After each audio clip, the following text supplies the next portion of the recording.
Hi everyone, good day. I'm JoseChristian Rodillas, currently taking Bachelor of Arts in Multimedia Studies in the University of the Philippines, Open University. Have you heard the phrase, well, I was just practicing my right to free speech? When they want to reason out something they said that is very offensive. Which makes me think, do we really know the true essence of freedom of speech? And do we know how to use it? So, freedom of speech. It is one of the most misunderstood concepts in the world. The free communication of ideas and opinions is one of the most precious of the rights of man.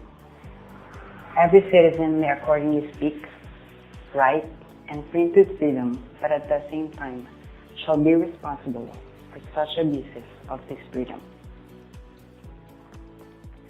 Attacking an individual for his different opinion is not a way to practice freedom of expression. That's why we have what we call constructive criticism that we can use. No need for calling names, profanity, or threats. Don't let anger, hate rule when you are speaking. It is very important that one must possess a peace of mind. Article 3, Section 4 of the 1987 Constitution of the Philippines specifies that no law shall be passed abridging the freedom of speech of expression. However, some laws limit this freedom. A defamation law is an attempt to balance the private right to protect one's reputation. It is very evident here in the Philippines about defamatory statements. But it is very rare that law is involved because suing someone is a long, costly, and mind-training battle.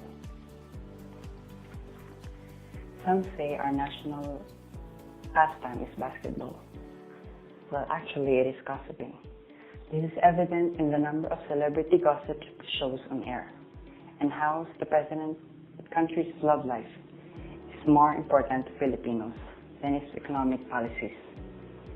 Free speech is not absolute. In the Philippines, democratic ideals pertaining to the protection of freedom of speech and free press are given importance as well as we live.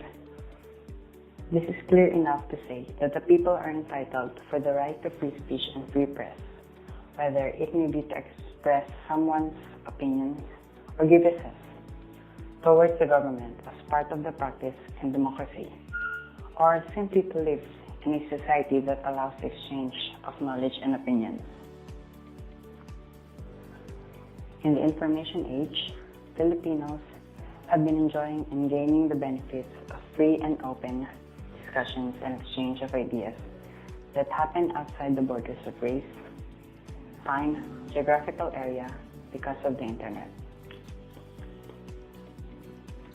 The Americans have been using this free market of ideas for knowledge and ideas to flourish in a capitalist society. The Philippines shows a very similar constitutional foundation of freedom of expression with the US. The US also has limits to its free speech and free press. The Philippines, Title 13 of the revised Penal Code, libel and slander are considered criminal acts under the law. Another limit to free speech is in the Cybercrime Prevention Act of 2012 that states a person could be sentenced to 12 years of imprisonment for posting online comments judged to be libelous. There were petitions on the Supreme Court questioning on the constitutionality of the law. The Supreme Court ruled that provisions on online libel were constitutional on the given condition that the penalty was subject to the original author and not the one that reacts or comment on the writing. Unfortunately, this concept might be something that is totally alien to a lot of Filipinos. Since that is the case, there are Filipinos who insist that setting up standards or some kind of guidelines is tantamount to suppression of freedom of speech. They even claim that people can say or write offensive language directed at individuals as they please. and still be accepted as merely exercising their freedom of speech. Never mind that offensive language directed at individuals actually discourages the free flow of discussion. We can say that they are just being very ignorant of the law. I agree on SC's ruling on Section 12 because I think collecting data or traffic, especially in real time, seems to violate privacy and free speech. The data could mean a collection of various communications of people in emails, search engine activity. It could mean to jeopardize our freedom to privacy of our activities in the internet. I had known this story of Edward Snowden. Snowden is an American contractor of National Security Agency who revealed through media about the programs that NSA creates to spy the American people. I agree to the very main reasons why Snowden revealed such highly classified information. He is accountable to his actions as to the laws in the US.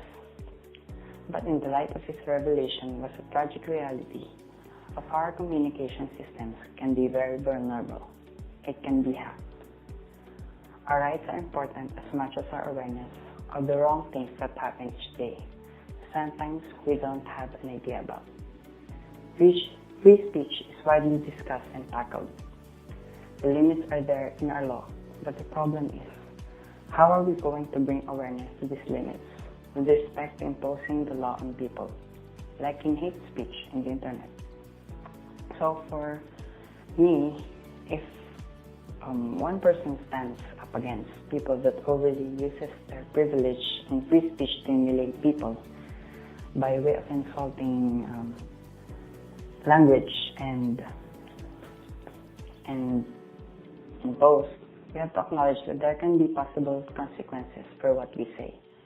So next time you post something on your social media accounts, think before you click. Thank you for listening, folks. I'm JoseChristian Rodillas. Goodbye.